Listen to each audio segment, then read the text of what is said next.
mundo dos acidentes, por exemplo, o sistema estima a periculosidade de cada modo, que é o número de feridos ou mortos por quilômetro rodado. O sistema sabe quanto todos os veículos rodaram.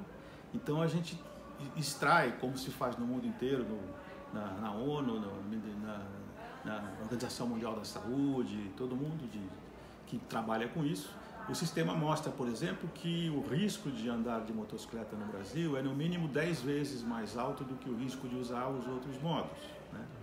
E que o ônibus, por exemplo, tem um risco baixíssimo, né, a respeito. É a forma de transporte mais motorizada, mais segura. O automóvel está no meio dos dois. Mais uma vez, isso mostra que nós estamos passando por uma fase em que um novo veículo, por exemplo, entrou, que é a motocicleta, e essa entrada foi um desastre do ponto de vista de saúde pública, né? Foi bom para as pessoas que precisam da motocicleta, etc.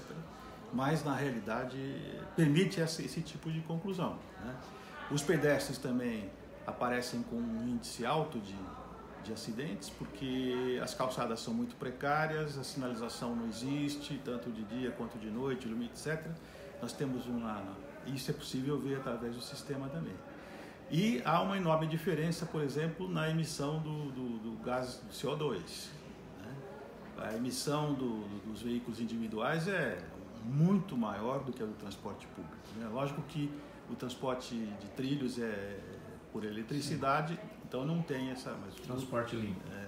Os ônibus emitem, os ônibus têm um problema de qualidade do diesel que não foi resolvido ainda, então os ônibus contribuem com uma parcela negativa, vamos dizer assim, de poluição, não tem dúvida nenhuma, mas no CO2, por exemplo, da saúde da terra, são formas de transporte muito sustentáveis com isso, né? Então isso revolucionou a discussão no Brasil sobre isso, certo?